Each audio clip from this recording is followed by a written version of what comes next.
Welcome to the series where I take you from zero to barbecue hero in less than 10 steps. Righto, today I'm taking you through fuel selection, the three stooges being fuel, oxygen and heat. Now you're probably wondering, what the heck is this lump of wood in my hand? And no, we're not talking about my noggin. This is Queensland ironbark, and that's what I'm going to mainly run you through today. First tip, or mandatory even, regardless of where you are in Australia, anywhere in the world for that matter, is moisture content. You want something well seasoned, usually between that sort of 1 and 50 year mark. And if it's ironbark, you know it's ironbark because you're going to get a bloody splinter just by looking at it. Moisture content is generally between the 12 and sort of 18%. And if you're buying your wood from a reputable dealer, or if you season it yourself, like you've got a farm, etc., you'll generally know. But if you're a geek like me, you can have a moisture content reader, and I'll show you that downstairs. And look, it's as simple as this. It should bloody smell dry as well. And when you split it, you'll know, because you'll hit it with the axe or you split it and it'll crack instantly. Arguably one of the most important steps, make sure you throw your battle pluggers on when you're going outside. Stepping into the main cave, it was this good looking rooster up here. Like in YouTube, selected well. Right, remember before I was telling you about the moisture content reader? If you're a nerd like me, this is it. As you can see, 2 little probes, current goes through the wood, and we get a moisture percentage. As you can see for this ironbark, we're sitting about 11%, which is absolutely perfect for smoking. Now, like all good things, it isn't always that simple. Now, if you're in WA, you might be using something like a red jarrah. Now, in the east coast of Australia, you're generally going to be using something like a nice seasoned ironbark. Right, so we've now covered the fuel out of the 3 stooges. Let's move on to oxygen.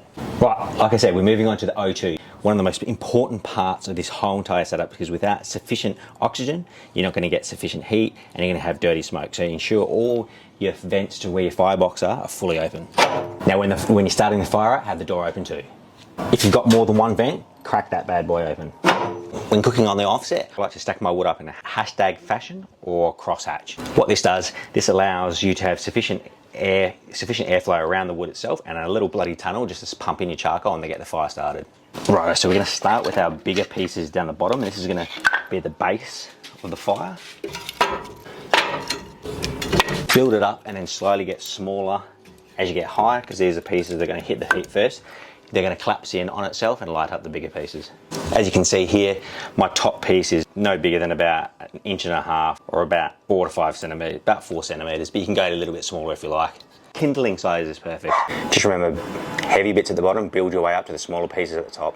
And we're going to put lit charcoal in the middle. It's a nice, easy way to get it burning, and you'll have a good fuel base. So to get this party started, some simple fire lighters. I like to use 4, and that's going to go on each corner, so to speak, of the charcoal chimney. Something like this firebrand works beautiful. I've had this for a few years and it's got an absolute flogging. We're going to go about 3/4 of a chimney full to get it lit up.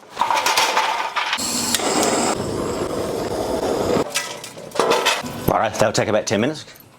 Go crack a tinny. No need for it to fully ash over. Once it's about 3/4 lit like that, we can chuck it in and get that fire burning. Unless you want to have bald arms like me, a fire resistant glove like this works a treat.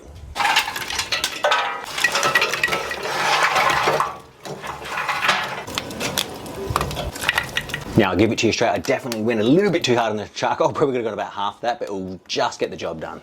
Now, harking back to one of the stooges being oxygen, and clearly that oxygen now feeds into the 3rd leg, being heat. Your missus' hairdryer, she lets you.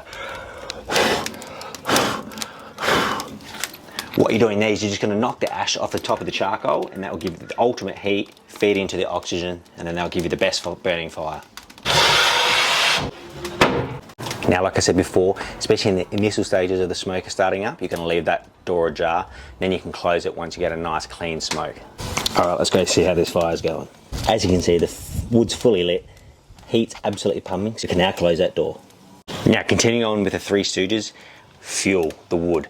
So as you can see here, I've got it on top of my firebox, that's preheating, so when this fuel goes into the fire, when it's its turn, it's going to light up straight away. I'm getting a nice clean smoke, because dirty smoke is obviously the enemy here. As you can see, I do have a little makeshift thing on the end of my chimney there. That's just to redirect the heat from outside of my man cave. But the main thing is, the smoke is near on invisible, and that's what we're looking for. It should have just a faint blue tinge to it. If it's billowing and it's white, that means one of the stooges' legs has fallen over, so it's more than likely going to be oxygen. So get it more oxygen, rearrange the wood inside of your fire so you've got adequate flow until you get a nice clean smoke. Because if you let that go through the whole smoke, through the whole cook, you're going to get an acrid, bitter taste to your barbecue. Now, just on the fuel piece, You probably want to aim for about forearm wrist, as long as you're not Hulk Hogan, and that will give you the perfect balance of heat and burn out. And don't chop your wood on the rocks like this. I just need to get a new chopping log. Right, so in closing, fuel selection, 3 stooges: fuel, oxygen and heat. Choose well-seasoned wood like Queensland ironbark and a nice clean blue smoke. Until you get that nice clean smoke, don't put your protein on. Oh, yeah, reward yourself with a cold one.